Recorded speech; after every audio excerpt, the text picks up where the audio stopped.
ನಾರಾಯಣಾಯ ಪರಿಪೂರ್ಣಗುಣಾರ್ಣವಾಯ ವಿಶ್ವೋದಯಸ್ಥಿತಿಲಯೋನ್ನಿಯತಿಪ್ರದಾಯ ಜ್ಞಾನಪ್ರದಾಯ ವಿಬುಧಾಸುರಸೌಖ್ಯದುಃಖಸತ್ಕಾರಣಾಯ ವಿತತಾಯ ನಮೋ ನಮಸ್ತೆ. ಶ್ರೀಗುರುಭ್ಯೋ ನಮಃ. ಹರಿ ಓಂ. ಶ್ರೀಮನ್ಮಹಾಭಾರತದ ಆದಿಪರ್ವದ 57ನೇ ಅಧ್ಯಾಯದಲ್ಲಿ ಇವತ್ತು 95ನೇ ಶ್ಲೋಕ. ವೈಶಂಪಾಯನ ಉವಾಚ ವಿಸ್ಮಯಾದ್ ಹೃಷ್ಟ ಸರ್ವಾಂಗೀ ಜಾತಿ ಸ್ಮರಣತಾಂ ಗತಾ ಸಾಬ್ರವೀತ್ ಪಶ್ಯ ಭಗವನ್ ಪರೇ ಪಾರೇ ಮುನೀನ್ ಇಮಾನ್ ಆವಯೋರ್ದೃಶ್ಯಯೋರೇಭಿಃ ಕಥಂ ನು ಸ್ಯಾತ್ ಸಮಾಗಮಃ. ಪರಾಶರ ಋಷಿಗಳು ದೋಣಿಯನ್ನ ದಾಟಿಸುವಾಗ ಸತ್ಯವತಿ ದೇವಿಗೆ ಅವಳ ಪೂರ್ವಜನ್ಮದ ಎಲ್ಲ ಕಥೆಗಳನ್ನ ಹೇಳಿದ್ರು. ನೀನು ಪಿತೃಗಳ ಮಗಳು, ನಿನ್ನ ಹೆಸರು ಅಚ್ಛೋದ, ಅದ್ರಿಕಾ ಎಂಬಂತವಳು ಒಬ್ಳು ಅಪ್ಸರೆ, ಬ್ರಹ್ಮದೇವರ ಶಾಪದಿಂದ ಅವಳು ಮೀನಾಗಿ ಹುಟ್ಟಿದ್ದಾಳೆ. ನೀನು ನಿನ್ನ ಪಿತೃಗಳನ್ನ ಬಿಟ್ಟು ವಸುಚಕ್ರವರ್ತಿಯನ್ನ ತಂದೆ ಅಂತ ನೀನು ಸ್ವೀಕಾರ ಮಾಡಿದ್ರಿಂದ ನೀನು ಯೋಗಭ್ರಷ್ಟಳಾಗಿ ಬಿದ್ದಿ ಆ ವಸುಚಕ್ರವರ್ತಿಯ ವೀರ್ಯ ಅದ್ರಿಕಾ ಎಂಬಂತಹ ಅವಳು ಮೀನಿನ ರೂಪದಲ್ಲಿರುವಾಗ ಅವಳು ಸ್ವೀಕಾರ ಮಾಡಿದ್ಲು. ಅವಳಲ್ಲಿ ನೀನು ಹುಟ್ಟಿದಿ. ನಿನ್ನನ್ನ ಮುಂದೆ ನಾನು ವಿವಾಹವಾಗಬೇಕಾಗಿದೆ, ನಿನ್ನಲ್ಲಿ ಸಾಕ್ಷಾತ್ ಭಗವಂತ ಅವತಾರ ಮಾಡಲಿಕ್ಕಿದ್ದಾನೆ ಅಂತ ಎಲ್ಲ ವಿಷಯವನ್ನ ಅವರು ತಿಳಿಸಿ ಹೇಳಿದ ಮೇಲೆ ಅವಳಿಗೆ ಆಶ್ಚರ್ಯ ಎಂಬುವಂತೆ ಹಿಂದಿನ ಜನ್ಮದ ಎಲ್ಲಾ ಸ್ಮರಣೆ ಬಂದುಬಿಡ್ತು. ಪರಾಶರ ಋಷಿಗಳು ಹೇಳಿದ ಮೇಲೆ ಅವಳಿಗೆಲ್ಲ ಜ್ಞಾಪಕ ಬಂತು ಅಂತ ಹೇಳ್ತಾ ಇದ್ದಾರೆ ವೈಶಂಪಾಯನರು. ಪೂರ್ವಜನ್ಮದ ಸ್ಮರಣೆಯನ್ನ ಮಾಡ್ಕೊಳ್ತಾಳೆ. ಅವಳಿಗೆ ಆಶ್ಚರ್ಯ ಆಗ್ತದೆ, ಸಂತೋಷನೂ ಆಗ್ತದೆ. ವಿಸ್ಮಯಾತ್ ಹೃಷ್ಟ ಸರ್ವಾಂಗಿ ಜಾತಿಸ್ಮರಣತಾಂ ಗತ ಅಂತಾರೆ. ಅವಳ ಸ್ಮರಣೆ ಹಿಂದಿನದ್ದು ಎಲ್ಲ ಬಂತು, ಹೌದು ಅಂತ ಅವಳಿಗೆಲ್ಲ ಗೊತ್ತಾಯ್ತು, ಆಶ್ಚರ್ಯ ಆಯ್ತು, ಸಂತೋಷ ಆಯ್ತು. ಆವಾಗ ಆ ಪರಾಶರ ಋಷಿಗಳನ್ನ ಕುರಿತು ಹೇಳ್ತಾ ಇದ್ದಾಳೆ. ಭಗವನ್ ಪೂಜ್ಯರೇ, ಯಮುನಾ ನದಿಯ ಆ ಕಡೆ ದಡದಲ್ಲಿ ಋಷಿಗಳನ್ನೆಲ್ಲ ನೋಡಿ ಅವರಿಗೆ ನಾವು ಕಾಣಿಸ್ತಾ ಇರುವಾಗ ನಾವು ಹೇಗೆ ಸಂಘವನ್ನ ಮಾಡಲಿಕ್ಕೆ ಸಾಧ್ಯ, ನಮ್ಮ ಸಮಾಗಮ ಅನ್ನೋದು ಹೇಗೆ ಸಾಧ್ಯ ಅಂತ ಕೇಳ್ತಾ ಇದ್ದಾಳೆ. ಯಾಕಂದ್ರೆ ಆ ಕಡೆ ಋಷಿಮುನಿಗಳೆಲ್ಲ ಕಾಣ್ತಾ ಇದ್ದಾರೆ, ಅವರೆಲ್ಲ ಅಲ್ಲಿ ಕಾಯ್ತಾ ಇದ್ದಾರೆ. ಹಿಂದೆ ಅವರು ಹೇಳಿದ್ರು, ಋಷಿಮುನಿಗಳೆಲ್ಲ ಆ ಕಡೆ ದಡದಲ್ಲಿ ಕಾಯ್ತಾ ಇದ್ದಾರೆ ಅಂತ ಪರಾಶರ ಋಷಿಗಳೇ ಹೇಳಿದ್ರು. ಎಲ್ಲಿ ಬರ್ತದೆ?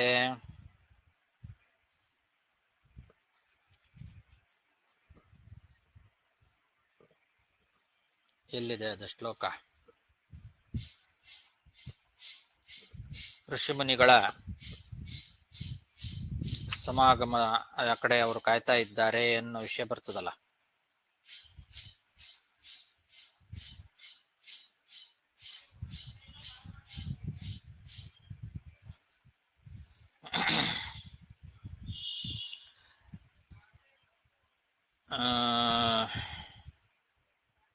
ಇನ್ನು ಹಿಂದೆ 75ನೇ ಶ್ಲೋಕದಲ್ಲಿ ಕಲಶಂ ಭವಿತಾ ಭದ್ರೇ ಸಹಸ್ರಾರ್ಧೇನ ಸಂಮಿತಂ ಅನ್ನೋ ಶ್ಲೋಕ 75ನೇ ಶ್ಲೋಕದಲ್ಲಿ ಬಂದಿದೆ. ಯಮುನಾ ನದಿಯ ಆಚೆ ದಡದಲ್ಲಿ 500 ಜನ ಋಷಿಗಳಿದ್ದಾರೆ. ಆ 500 ಜನ ಋಷಿಗಳಿಂದ ಮಂಗಳ ಕಾರ್ಯ ನಡಿಲಿಕ್ಕಿದೆ. ಸಹಸ್ರಾರ್ಧೇನ ಅಂತಂದ್ರೆ 1000ದಲ್ಲಿ ಅರ್ಧ ಅಂದ್ರೆ 500 ಅಂತ ಅರ್ಥ. ಅದಕ್ಕೆ ಕೂಡಾರ್ಥ. 500 ಜನ ಋಷಿಗಳೆಲ್ಲ ಅಲ್ಲಿ ಕಾಯ್ತಾ ಇದ್ದಾರೆ. ಅವರೆಲ್ಲ ಮಂಗಳ ಕಾರ್ಯದ ಕಲಶ ಪೂಜೆಯನ್ನ ಮಾಡ್ತಾರೆ. ಅಲ್ಲಿ ಮುಂದೆ ವೇದವ್ಯಾಸ ದೇವರ ಅವತಾರ ಆಗ್ಲಿಕ್ಕಿದೆ ಅಂತನ್ನೋ ವಿಷಯವನ್ನ ಅವರೇ ಹೇಳಿದ್ರು.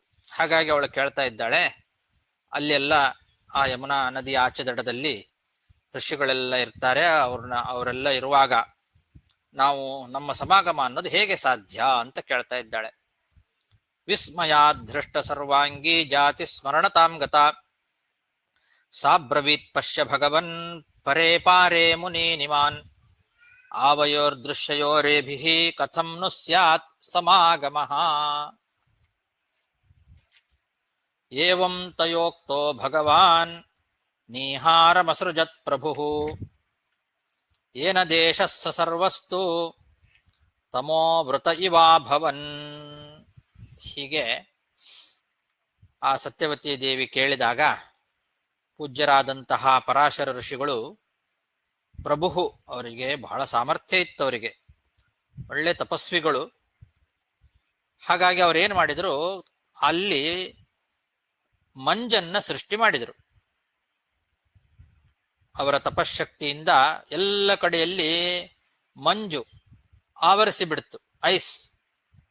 ಆ ಮಂಜಿನಿಂದ ಎಲ್ಲಾ ಪ್ರದೇಶ ಕತ್ತಲಾಗಿ ಬಿಡ್ತು, ಕತ್ತಲು ಕವಿದಂತೆ ಆಗಿಬಿಡ್ತು. ತಮೋವ್ರತ ಇವಾಭವತ್, ಕತ್ತಲಾದಂತೆ ಆಗಿಬಿಡ್ತು.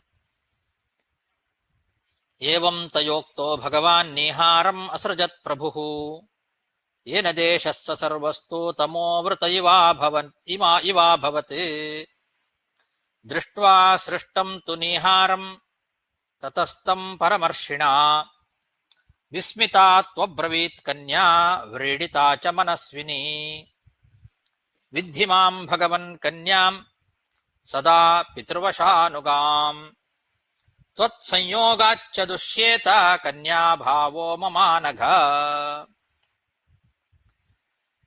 ಸತ್ಯವತಿ ದೇವಿ ಅದನ್ನು ನೋಡಿದ್ಲು. ಆ ಪರಮರ್ಷಿಗಳಾದಂತಹ ಪರಾಶರ ಋಷಿಗಳಿಂದ ಸೃಷ್ಟವಾದಂತಹ ಮಂಜು, ಆ ಮಂಜನ್ನ ನೋಡಿ ಬಹಳ ಆಶ್ಚರ್ಯ ಆಯ್ತು ಅವಳಿಗೆ. ಇದ್ದಕ್ಕಿದ್ದಂತೆ ಎಲ್ಲ ಕಡೆಯಲ್ಲಿ ಮಂಜು ಆವರಿಸಿದ್ದನ್ನು ನೋಡಿ ಬಹಳ ಆಶ್ಚರ್ಯದಿಂದ ಅವಳು ಧೈರ್ಯದಿಂದ ಮಾತಾಡ್ತಾ ಇದ್ದಾಳೆ. ಕನ್ಯಾ ಸತ್ಯವತಿ ದೇವಿ, ಅವಳಿಗೆ ಮನಸ್ಸಿನಲ್ಲಿ ನಾಚಿಕೆ ಆಗಿದೆ. ಕತ್ತಲೆ ಎಲ್ಲ ಕಡೆಯಲ್ಲಿ ಕವಿದಿದೆ, ನಾಚಿಕೆ ಆಗಿದೆ.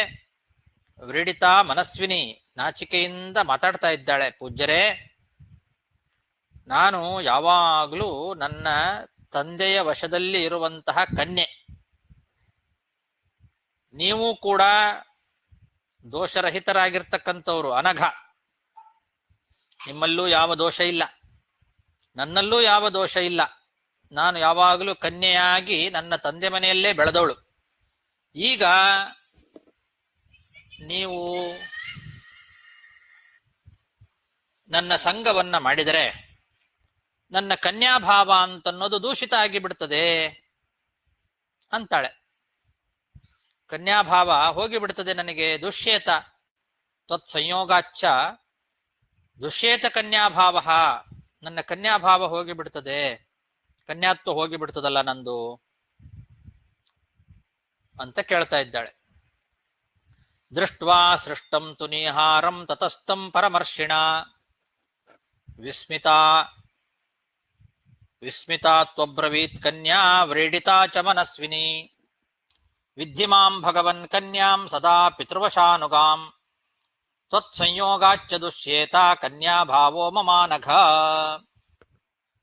ಕನ್ಯಾತ್ವೇ ದೂಷಿತೆ ಚಾಹಂ ಕಥಂ ಶಕ್ಷ್ಯೇ ದ್ವಿಜೋತ್ತಮ ಗಂತುಂ ಗೃಹಂ ಗೃಹೇ ಚಾಪಿ ಧೀಮನ್ ನ ಸ್ಥಾತುಮುತ್ಸಹೇ. ಸತ್ಯವತಿ ದೇವಿ ಆ ಪರಾಶರ ಋಷಿಗಳಲ್ಲಿ ಕೇಳ್ತಾ ಇದ್ದಾಳೆ, ಹೀಗೆ ನನ್ನ ಕನ್ಯಾಭಾವ ಹೋಗಿಬಿಟ್ರೆ, ಕನ್ಯಾಭಾವದಿಂದ ದೂಷಿತಳಾದಂತಹ ನಾನು ಮನೆಗೆ ಹೆಂಗ್ ಹೋಗ್ಲಿ? ಆಮೇಲೆ ಧೀಮನ್, ಎಲೆ ಬುದ್ಧಿವಂತರಾದಂತಹ ಋಷಿಗಳೇ, ಆಮೇಲೆ ನಾನು ಹೇಗೆ ಮನೆಯಲ್ಲಿ ಇರಲಿ?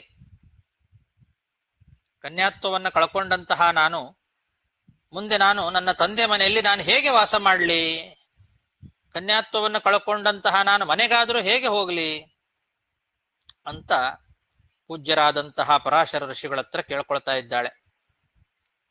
ಕನ್ಯಾತ್ವೇ ದೂಷಿತೆ ಚಾಹಂ ಕಥಂ ಶಕ್ಷ್ಯೇ ದ್ವಿಜೋತ್ತಮ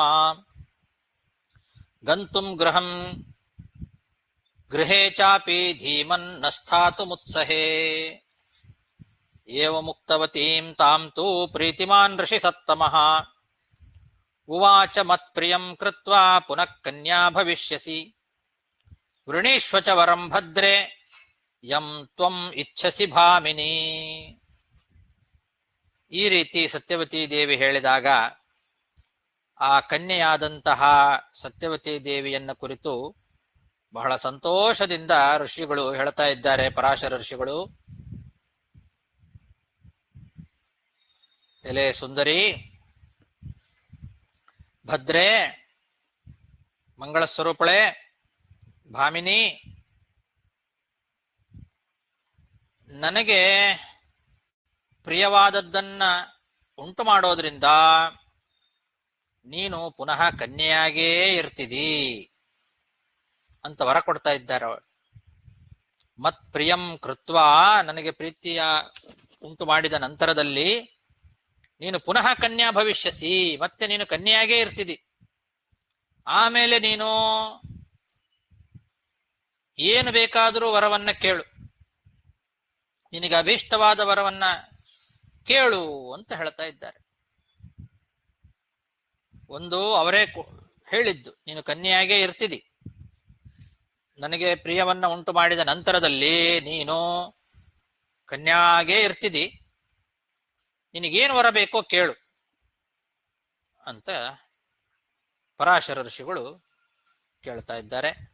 ಏವ ಮುಕ್ತವತೀಂ ತಾಂ ತು ಪ್ರೀತಿಮಾನ್ ಋಷಿ ಸತ್ತಮಃ ಉವಾಚ ಮತ್ಪ್ರಿಯಂ ಕೃತ್ವಾ ಪುನಃ ಕನ್ಯಾ ಭವಿಷ್ಯಸಿ ವೃಣೀಶ್ವ ಚ ವರಂ ಭದ್ರೇ ಯಂ ತ್ವಮಿಚ್ಛಸಿ ಭಾಮಿನಿ ವೃಥಾ ಹಿ ನ ಪ್ರಸಾದೋ ಮೇ ಭೂತಪೂರ್ವ ಶುಚಿಸ್ಮಿತೆ ಏವ ಮುಕ್ತಾ ವರಂ ವವ್ರೇ ಗಾತ್ರ ಸೌಗಂಧ್ಯಮುತ್ತಮಂ.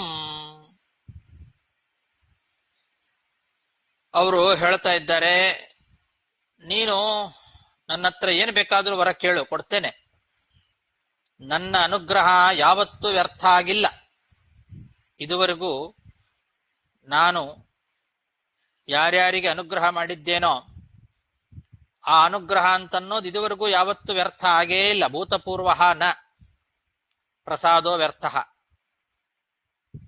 ಹಾಗಾಗಿ ಶುಚಿಸ್ಮಿತೆ, ಒಳ್ಳೆ ಶುಚಿಸ್ಮಿತಳಾದಂಥವಳೆ, ಏನ್ ಬೇಕೋ ವರ ಕೇಳು ಅಂತ ಪರಾಶರ ಋಷಿಗಳು ಹೇಳಿದಾಗ ಸತ್ಯವತೀ ದೇವಿ ಅವರ ಹತ್ರ ಒಂದು ವರ ಕೇಳ್ಕೊಳ್ತಾಳೆ. ಏನು ಅಂದ್ರೆ, ನನ್ನ ಈ ದೇಹ ಏನಿದೆ, ಈ ದೇಹಕ್ಕೆ ಉತ್ತಮವಾದ ಸೌಗಂಧ್ಯವನ್ನ ನನಗೆ ಕರುಣಿಸಿ ಅಂತ ಕೇಳ್ತಾ ಇದ್ದಾಳೆ. ಒಳ್ಳೆ ಸುಗಂಧಭರಿತವಾದ ಶರೀರ ನನಗೆ ಬೇಕು ಅಂತ ವರ ಕೇಳ್ಕೊಳ್ತಾ ಇದ್ದಾಳೆ. ಹಿಂದೆ ಹೇಳಿದ್ರು, ಅವಳ ಶರೀರದಲ್ಲಿ ಮೀನಿನ ವಾಸನೆ ಯಾವಾಗ್ಲೂ ಬರ್ತಿತ್ತು ಅಂತ. ಮೀನಿನ ದೇಹದಿಂದಲೇ ಹುಟ್ಟಿದವಳವಳು, ಹಾಗಾಗಿ ಅವಳ ಹತ್ರ ಯಾವಾಗ್ಲೂ ಮೀನಿನ ವಾಸನೆ ಇರ್ತಿತ್ತು ಅಂತ ಹಿಂದೆ ಹೇಳಿದ್ದಾರೆ. ಈಗ ಅವಳು ಪರಾಶರ ಋಷಿಗಳ ಹತ್ರ ವರ ಕೇಳ್ಕೊಳ್ತಾ ಇದ್ದಾಳೆ. ಕನ್ಯಾತ್ವ ವರವನ್ನು ಅವರೇ ಕೊಟ್ಟಿದ್ದಾರೆ. ಮುಂದೆನೂ ನೀನು ಕನ್ಯಾಳಾಗೇ ಇರ್ತಿದಿ ಅಂತ ಅವರೇ ವರ ಕೊಟ್ಟಿದ್ದಾರೆ. ಇನ್ನೊಂದು ವರವನ್ನು ತಾನೇ ಕೇಳ್ಕೊಳ್ತಾ ಇದ್ದಾಳೆ. ನನ್ನ ದೇಹ ಉತ್ತಮವಾದ ಸುಗಂಧಭರಿತವಾದ ದೇಹ ಆಗಬೇಕು ಅಂತ ವರವನ್ನ ಕೇಳ್ಕೊಂಡ್ಲು. ವೃಥಾಹಿನ ಪ್ರಸಾದೋ ಮೇ ಭೂತಪೂರ್ವ ಶುಚಿಸ್ಮಿತೆ ಏವ ಮುಕ್ತಾ ವರಂ ವೌರೇ ಗಾತ್ರ ಸೌಗಂಧ್ಯಮುತ್ತಮಂ ಸಚಾಸ್ಯೈ ಭಗವಾನ್ ಪ್ರಾದಾತ್ ಮನಸಾ ಕಾಂಕ್ಷಿತಂ ಪ್ರಭುಃ ತತೋ ಲಬ್ಧವತಿ ಪ್ರೀತಾ ಸ್ತ್ರೀಭಾವ ಗುಣಭೂಷಿತಾ ಜಗಾಮ ಸಹ ಸಂಸರ್ಗಂ ಋಷಿಣಾದ್ಭುತ ಕರ್ಮಣ. ಒಳ್ಳೆ ಸಮರ್ಥರಾದಂತಹ ಋಷಿಗಳವರು ಪರಾಶರರು. ಹಾಗಾಗಿ ಅವಳು ಕೇಳಿದ ವರ ಏನಿದೆ, ಅವಳಿಗೆ ಮನಸ್ಸಿಗೆ ಇಷ್ಟವಾದ ವರವನ್ನ ಕೊಟ್ಟರು. ಹಾಗೆ ಆಗಲಿ ಅಂತ ಅವಳ ದೇಹಕ್ಕೆ ಉತ್ತಮವಾದ ಸೌಗಂಧ್ಯವನ್ನ ಕೊಟ್ಟಿದ್ದಾರೆ. ಅಂತಹ ವರವನ್ನು ಪಡೆದು ಬಹಳ ಸಂತೋಷ ಆಯ್ತು ಅವಳಿಗೆ. ಸಂತೋಷದಿಂದ ಸ್ತ್ರೀಭಾವ ಗುಣಭೂಷಿತ, ಸ್ತ್ರೀ ಸಹಜವಾದಂತಹ ಗುಣಗಳೇನಿದ್ದಾವೆ ಆ ಗುಣಗಳಿಂದ ಭೂಷಿತಳಾಗಿ ಅದ್ಭುತ ಕರ್ಮಣ ಋಷಿಣ, ಭಾರಿ ಅದ್ಭುತವಾದ ಕರ್ಮಗಳನ್ನ ಮಾಡತಕ್ಕಂತಹ ಆ ಪರಾಶರ ಋಷಿಗಳ ಸಂಘವನ್ನ ಮಾಡಿದ್ಲು. ಸಚಾಸ್ಯೈ ಭಗವಾನ್ ಪ್ರಾದಾತ್ ಮನಸಾ ಕಾಂಕ್ಷಿತಂ ಪ್ರಭು ತಥೋ ಲಬ್ಧವತಿ ಪ್ರೀತಾ ಸ್ತ್ರೀಭಾವಗುಣಭೂಷಿತಾ ಜಗಾಮ ಸಹ ಸಂಸರ್ಗಂ ಋಷಿಣಾದ್ಭುತ ಕರ್ಮಣ ತೇನ ಗಂಧವತೀತ್ಯೇವಂ ನಾಮಾಸ್ಯಾ ಪ್ರಚಿತಂ ಭುವಿ ತಸ್ಯಾಸ್ತು ಯೋಜನಾತ್ ಗಂಧಂ ಆಜಿಘ್ರಂತಿ ನರಾ ಭುವಿ ತಥೋ ಯೋಜನ ಗಂಧೇತಿ ದ್ವಿತೀಯಂ ನಾಮ ವಿಶ್ರುತಂ.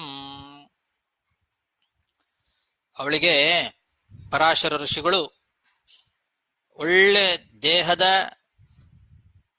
ಸೌಗಂಧ್ಯವನ್ನ ಕೊಟ್ಟಿದ್ರಲ್ಲ, ಆದ್ರಿಂದ ಅವಳಿಗೆ ಗಂಧವತಿ ಅಂತಾನೆ ಹೆಸರು ಪ್ರಸಿದ್ಧ ಆಗಿಬಿಡ್ತು. ಘಮಘಮ ಅಂತ ಒಳ್ಳೆ ಸುವಾಸನೆ ಅವಳ ದೇಹ. ಆ ದೇಹದ ಸುವಾಸನೆ ಮನುಷ್ಯರಿಗೆ 1 ಯೋಜನ ದೂರದಿಂದಲೂ ಕೂಡ ಅದನ್ನ ಮೂಸ್ತಿದ್ರಂತೆ. ಅವಳು 1 ಯೋಜನ ದೂರದಲ್ಲಿದ್ರೂ ಕೂಡ ಅವಳ ದೇಹದಿಂದ ಬರುವಂತಹ ಸುವಾಸನೆ ಅವರಿಗೆ ಬಡಿತಿತ್ತು. ಎಲ್ಲಾ ಜನರು ಕೂಡ 1 ಯೋಜನ ದೂರದಿಂದಲೇ ಅವಳ ಆ ಒಂದು ದೇಹದ ಸೌಗಂಧ್ಯವನ್ನ ಅನುಭವಿಸ್ತಾ ಇದ್ರು. ಅದಕ್ಕೆ ಅವಳಿಗೆ ಇನ್ನೊಂದು ಹೆಸರು ಬಂತು, ಯೋಜನ ಗಂಧ ಅಂತ 2ನೇ ಹೆಸರು. ಮೊದಲನೇ ಹೆಸರು ಗಂಧವತಿ ಅಂತ, ಒಳ್ಳೆ ಸುಗಂಧ ಉಳ್ಳಂತಹ ದೇಹ ಇರೋದ್ರಿಂದ ಗಂಧವತಿ ಅಂತ ಒಂದು ಹೆಸರು. ಅವಳ ಹೆಸರು ಸತ್ಯವತಿ, ಆದ್ರೆ ಅವಳಿಗೆ ಗಂಧವತಿ ಅಂತ ಕೂಡ ಕರೀತಿದ್ರು. ಅದು ಒಂದು ಹೆಸರು ಪ್ರಸಿದ್ಧ ಆಯ್ತು ಅವಳಿಗೆ, ಒಳ್ಳೆ ಸುಗಂಧ ಇದ್ದದ್ರಿಂದ. ಆ ಸುಗಂಧ 1 ಯೋಜನ ದೂರ ದಿಂದಲೇ ಆಘ್ರಾಣಿಸ್ತಿದ್ರು ಎಲ್ಲ ಮನುಷ್ಯರು. ಆದ್ರಿಂದ ಯೋಜನ ಗಂಧ ಅಂತ 2ನೇ ಹೆಸರು. ಹೀಗೆ 2 ಹೆಸರು ಪ್ರಸಿದ್ಧಿ ಆಯ್ತಂತ ಅವಳಿಗೆ. ತೇನ ಗಂಧವತೀತ್ಯೇವಂ ನಾಮಾಸ್ಯಾ ಪ್ರಚಿತಂ ಭುವಿ ತಸ್ಯಾಸ್ತು ಯೋಜನಾತ್ ಗಂಧಂ ಆಜಿಘ್ರಂತಿ ನರಾ ಭುವಿ ತಥೋ ಯೋಜನ ಗಂಧೇತಿ ದ್ವಿತೀಯಂ ನಾಮ ವಿಶ್ರುತಂ. ವೈಶಂಪಾಯನ ಉವಾಚ ವೀರಾಸನಮುಪಾಸ್ಥಾಯ ಯೋಗಿ ಧ್ಯಾನಪರೋಭವತ್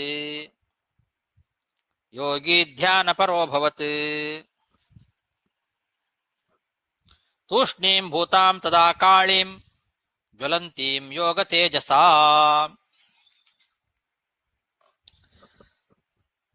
ಆ ಪರಾಶರ ಋಷಿಗಳು ಮಹಾಯೋಗಿಗಳು, ಯೋಗಿ ಅಂತ ಅವರನ್ನು ಕರೆದಿದ್ದಾರೆ. ಯೋಗಿಗಳಾದಂತಹ ಪರಾಶರ ಋಷಿಗಳು ವೀರಾಸನದಲ್ಲಿ ಕೂತು ಧ್ಯಾನವನ್ನ ಮಾಡ್ತಾ ಇದ್ದಾರೆ. ಧ್ಯಾನಪರೋ ಅಭವತ್, ವೀರಾಸನದಲ್ಲಿ ಕೂತಿದ್ದಾರಂತೆ. ವೀರಾಸನ ಅಂತಂದ್ರೆ ಒಂದು ಕಾಲನ್ನ ಮತ್ತೊಂದು ಕಾಲ ಮೇಲೆ ಹಾಕಿಕೊಂಡು ಕೂತ್ಕೊಳ್ಳೋದು, ಅದನ್ನ ವೀರಾಸನ ಅಂತ ಕರೀತಾರೆ. 2 ಕಾಲುಗಳನ್ನ ಕೆಳಗೆ ಹಾಕಿ ಕೂತ್ಕೊಂಡ್ರೆ ಅದು ಸ್ವಸ್ತಿಕಾಸನ, ಚಪ್ಪಾಳೆ ಹಾಕಿ ಕೂತ್ಕೊಳ್ಳೋದು ಅಂತೀವಲ್ಲ, ಅದು ಮಾಮೂಲಿ ಕೂತ್ಕೊಳ್ಳೋದು. 2 ಕಾಲು ಕೆಳಗೆ ಇರ್ತದೆ. ಅವಾಗ ಒಂದು ಕಾಲ ಮೇಲೆ ಒಂದು ಕಾಲನ್ನ ಹಾಕಿ ಕೂತ್ಕೊಳ್ಳೋದೇನಿದೆ ಅದು ವೀರಾಸನ. 2 ಕಾಲುಗಳನ್ನ ಮೇಲೆ ಮಾಡಿ ಕೂತ್ಕೊಂಡ್ರೆ ಪದ್ಮಾಸನ. ಪಾದಗಳನ್ನ 2 ಪಾದಗಳನ್ನ ತೊಡೆ ಮೇಲೆ ಹಾಕಿ ಕೂತ್ಕೊಂಡ್ರೆ ಅದು ಪದ್ಮಾಸನ ಆಗ್ತದೆ. ಒಂದೇ ಪಾದವನ್ನ ತೊಡೆ ಮೇಲೆ ಹಾಕಿ, ಆ ಪಾದ ಆದ್ರೂ ಸರಿ ಈ ಪಾದ ಆದ್ರೂ ಸರಿ, ಯಾವ್ದಾದ್ರು ಒಂದು ಪಾದವನ್ನ ಮತ್ತೊಂದು ತೊಡೆಯ ಮೇಲೆ ಹಾಕಿ ಕೂತ್ಕೊಂಡ್ರೆ ಅದು ವೀರಾಸನ. 2 ಪಾದಗಳನ್ನ ಕೆಳಗೆ ಹಾಕಿ ಕೂತ್ಕೊಳ್ಳೋದು ಸ್ವಸ್ತಿಕಾಸನ. ಎಲ್ಲರೂ ಸಾಧಾರಣವಾಗಿ ಸ್ವಸ್ತಿಕಾಸನದಲ್ಲೇ ಕೂತ್ಕೊಳ್ತೇವೆ ನಾವು. ವೀರಾಸನದಲ್ಲಿ ಕೂತು ಧ್ಯಾನ ತತ್ಪರರಾಗಿದ್ದಾರೆ ಆ ಪರಾಶರ ಋಷಿಗಳು. ಈ ಸತ್ಯವತಿ ಏನು ಮಾಡಿದ್ಲು, ಯೋಗವ ತೇಜಸ್ಸಿನಿಂದ ಬೆಳಗುತ್ತಾ ಇದ್ದಾಳೆ, ಹೊಳಿತಾ ಇದ್ದಾಳೆ. ಯೋಗ ತೇಜಸ ಜ್ವಲಂತೀಂ. ಅವರ ಸಮ್ಮುಖದಲ್ಲಿ ತೂಷ್ಣೀಂ ಭೂತ, ಸುಮ್ಮನೆ ಕೂತಿದ್ದಾಳೆ, ಮೌನವಾಗಿ ನಿಂತುಕೊಂಡಿದ್ದಾಳೆ. ಯೋಗ ತೇಜಸ್ಸಿನಿಂದ ಬೆಳಗುತ್ತಾ ಇದ್ದಾಳೆ.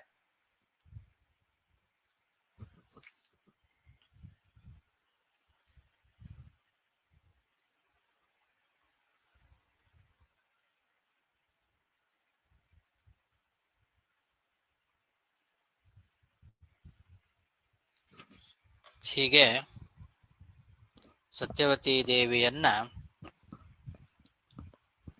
ಪಡೆದಂತಹ ಋಷಿಗಳು ಯೋಗಾಸನದಲ್ಲಿ ಧ್ಯಾನ ತತ್ಪರರಾಗಿ ಕೂತಿದ್ದಾರೆ. ಅವರ ಮುಂದೆ ಸತ್ಯವತಿ ದೇವಿ ಯೋಗ ತೇಜಸ್ಸಿನಿಂದ ಬೆಳಗುತ್ತಾ ಮುಂದೆ ನಿಂತಿದ್ದಾಳೆ. ವೀರಾಸನಮುಪಾಸ್ಥಾಯ ಯೋಗಿ ಧ್ಯಾನಪರೋ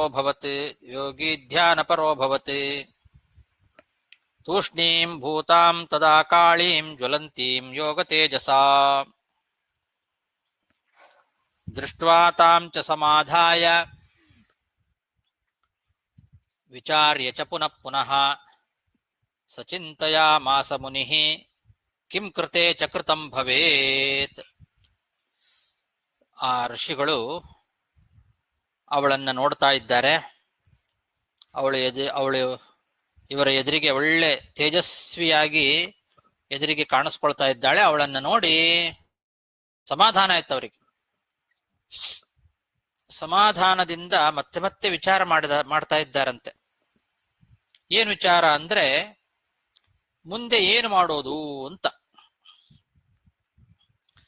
ಏನು ಮಾಡಿದ್ರೆ ಎಲ್ಲ ಸರಿ ಆಗ್ತದೆ ಅಂತ ವಿಚಾರ ಮಾಡಿ ಚಿಂತೆ ಮಾಡ್ತಾ ಇದ್ದಾರೆ. ಚಿಂತೆಯಾಮಾಸ, ಮುಂದೆ ಏನು ಮಾಡೋದ್ರಿಂದ ಎಲ್ಲವೂ ಸರಿ ಆಗ್ತದೆ. ಕಿಂ ಕೃತೆ ಚ ಕೃತಂ ಭವೇತ್, ಏನು ಮಾಡೋದ್ರಿಂದ ಕೃತಂ ಭವೇತ್, ಮಾಡಿದಂತೆ ಆಗ್ತದೆ, ಎಲ್ಲವೂ ಸರಿ ಆಗ್ತದೆ ಅಂತ. ಕಿಂ ಕೃತೆ ಚ ಕೃತಂ ಭವೇತ್ ಇತ್ಯತ್ರ ಕೃತಂ ಅಂದ್ರೆ ಸುಕೃತಂ, ಕೃತಂ ಭವೇತ್ ಅಂದ್ರೆ ಸುಕೃತಂ ಭವೇತ್, ಏನು ಮಾಡೋದರಿಂದ ಮುಂದೆ ಒಳ್ಳೆ ಸುಕೃತ ಉಂಟಾಗ್ತದೆ ಅನ್ನೋದನ್ನ ವಿಚಾರ ಮಾಡ್ತಾ ಇದ್ದಾರೆ ಅಂತ ಅರ್ಥ. ದೃಷ್ಟ್ವಾ ತಾಂ ಚ ಸಮಾಧಾಯ ವಿಚಾರ್ಯ ಚ ಪುನಃ ಪುನಃ ಸಚಿಂತಯಾಮಾಸ ಮುನಿಃ ಕಿಂ ಕೃತೆ ಚ ಕೃತಂ ಭವೇತ್. ಶಿಷ್ಟಾನಾಂತು ಸಮಾಚಾರಃ ಶಿಷ್ಟಾಚಾರ ಇತಿ ಸ್ಮೃತಃ ಶ್ರುತಿಸ್ಮೃತಿವಿದೋ ವಿಪ್ರಾಹ ಜ್ಞಾನಾತ್ ಧರ್ಮಿಷ್ಠ ಉಚ್ಯತೆ.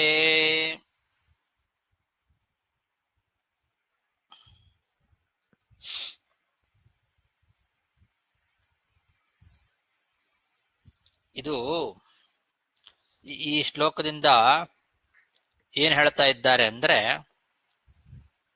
ಇದ್ರ ಹಿಂದಿಂದಿದ್ದು ವಿಚಾರ.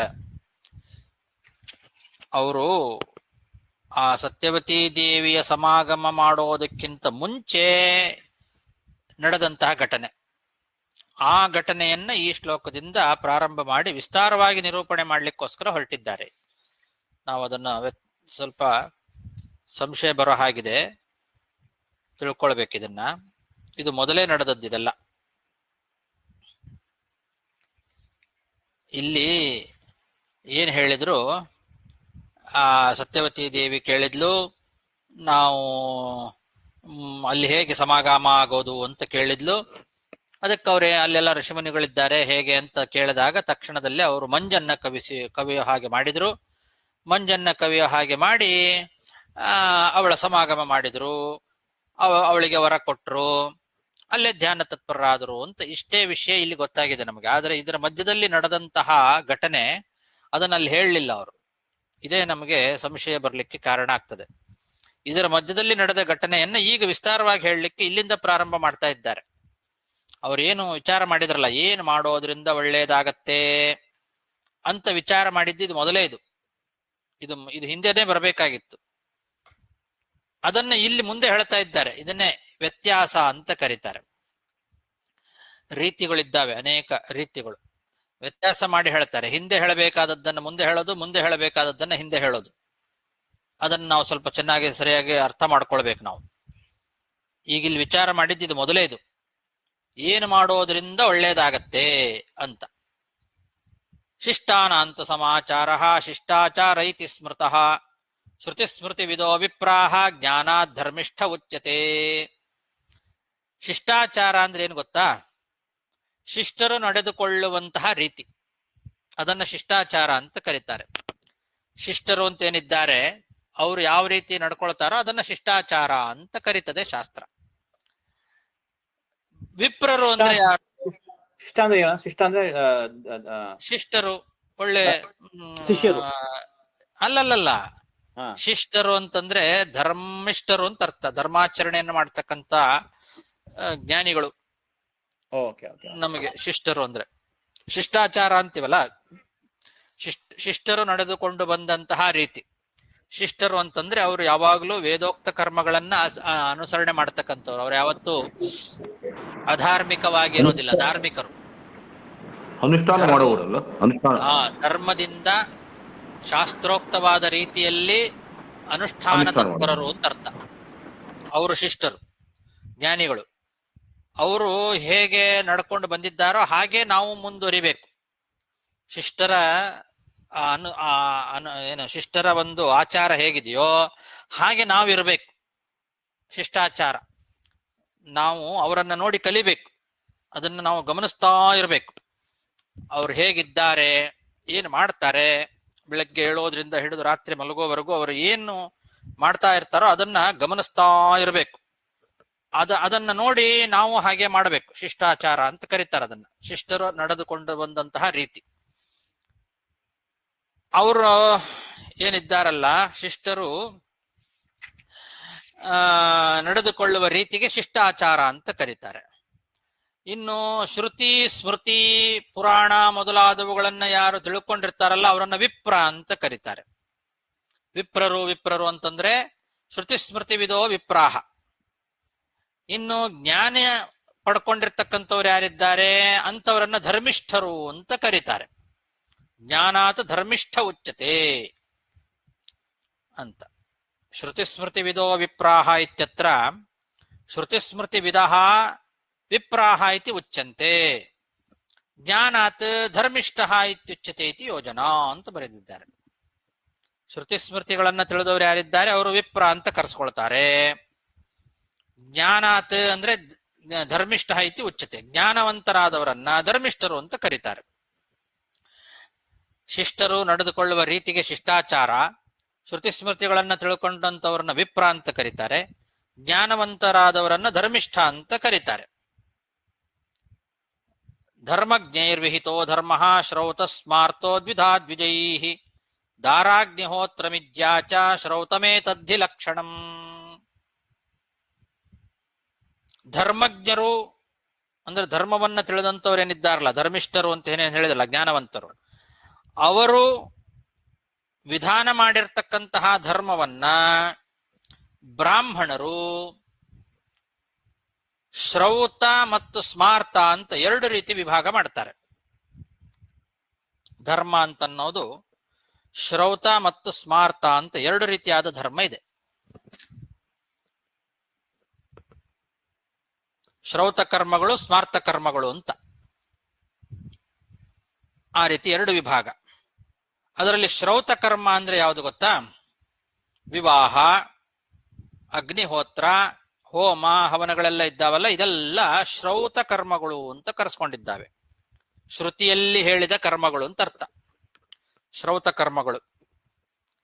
ಧರ್ಮಜ್ಞೈರ್ವಿಹಿತೋ ಧರ್ಮ ಶ್ರೌತ ಸ್ಮಾರ್ತೋ ದ್ವಿಧಾ ದ್ವಿಜೈ ದಾರಾಗ್ನಿಹೋತ್ರಮಿಜ್ಯಾಚ ಶ್ರೌತಮೇತದ್ಧಿ ಲಕ್ಷಣಂ.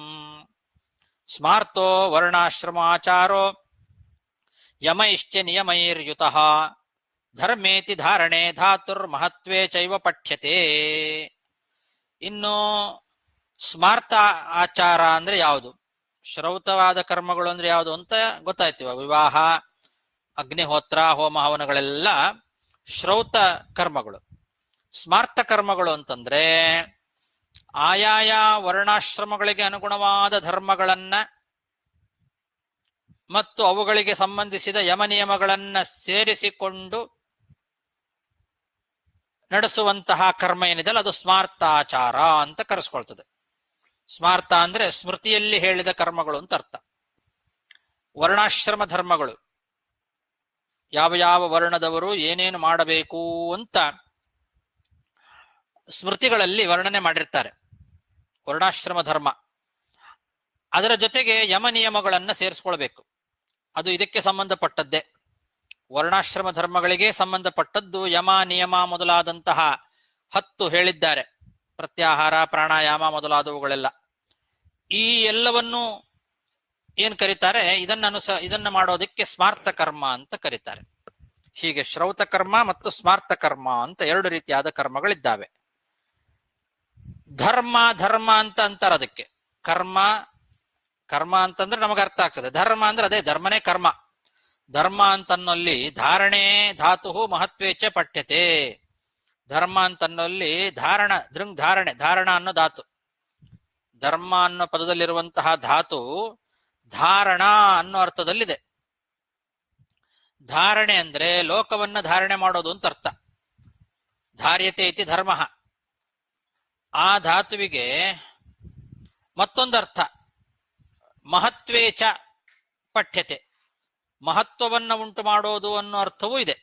ಧರ್ಮ ಅನ್ನೋ ಶಬ್ದಕ್ಕೆ ಒಂದರ್ಥ ಲೋಕವನ್ನ ಧಾರಣೆ ಮಾಡೋದು ಅಂತ ಒಂದರ್ಥ. ಧರ್ಮೋ ರಕ್ಷತಿ ರಕ್ಷಿತಃ ಅಂತನ್ನಲ್ಲಿ ಆ ಅರ್ಥ ಇಟ್ಕೊಳ್ತೇವೆ.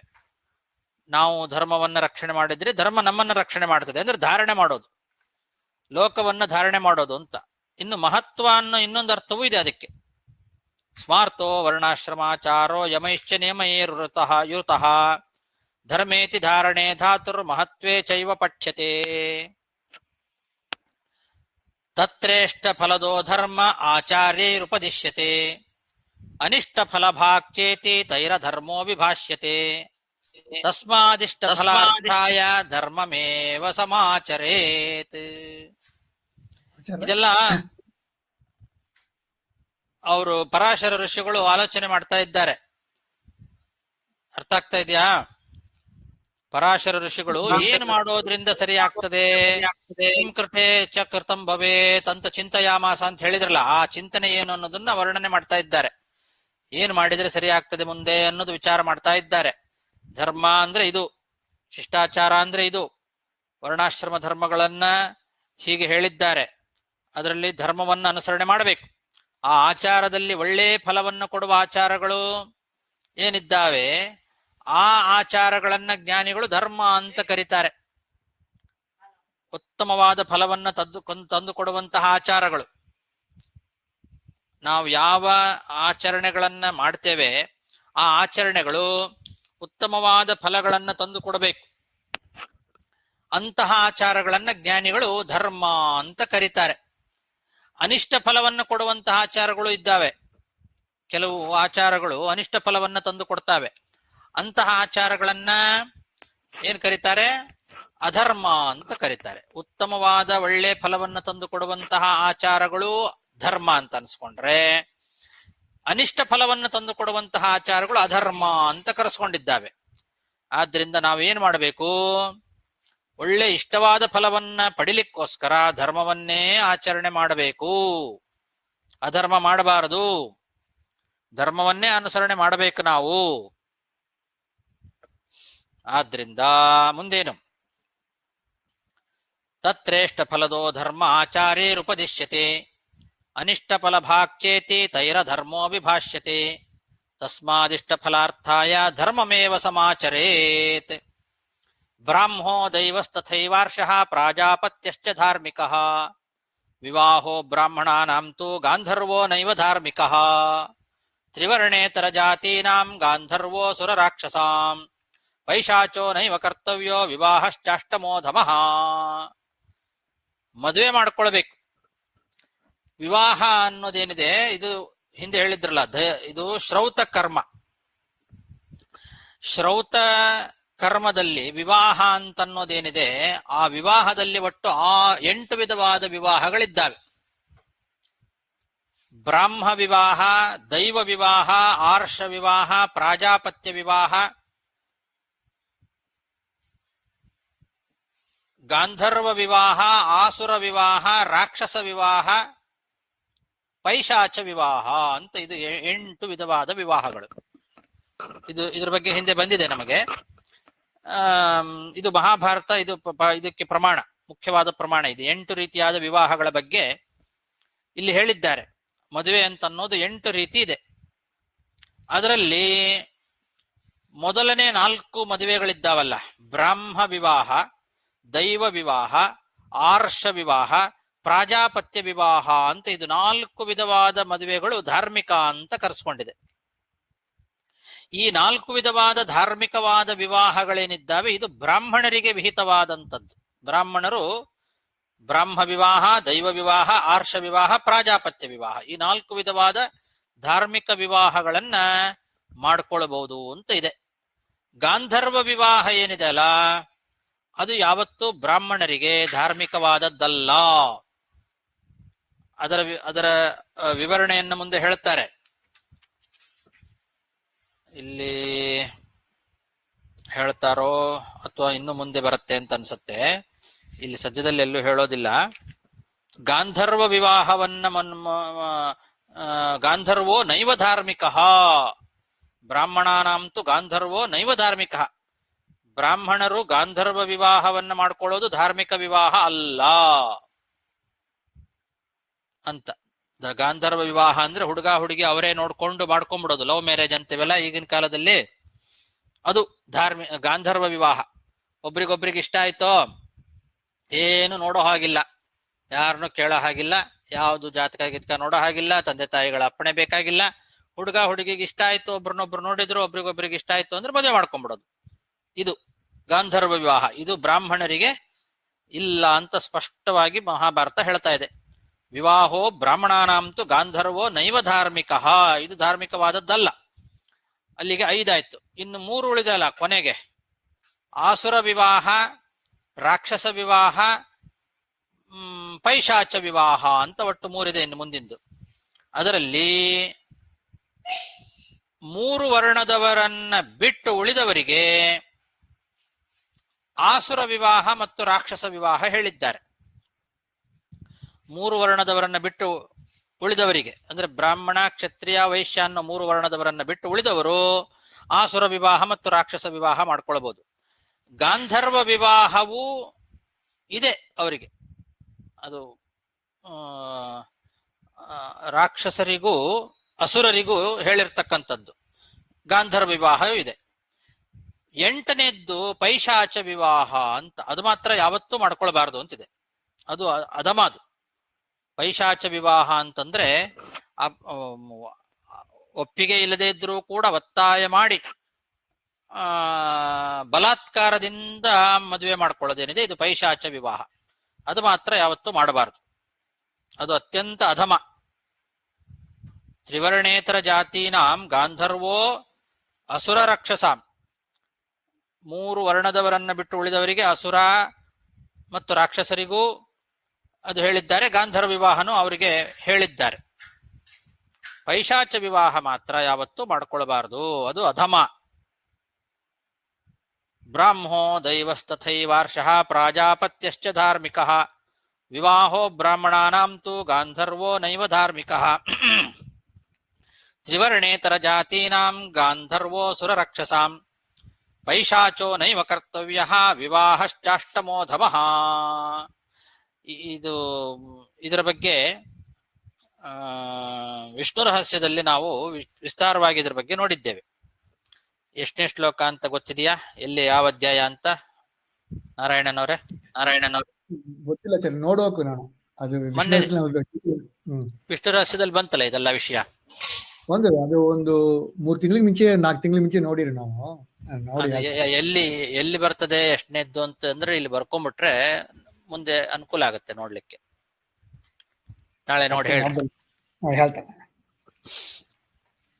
ಅಂದ್ರೆ ಅವಾಗ ಇದ್ರದ್ದು ವಿಸ್ತಾರವಾಗಿ ನೋಡ್ಬೇಕು ಅಂದಾಗ ಅಲ್ಲಿ ತೆಗೆದು ತಕ್ಷಣ ನೋಡ್ಲಿಕ್ಕೆ ಬರ್ತದೆ. ಇಲ್ಲೇ ಬರ್ಕೊಂಡ್ಬಿಟ್ರೆ ಒಳ್ಳೇದು.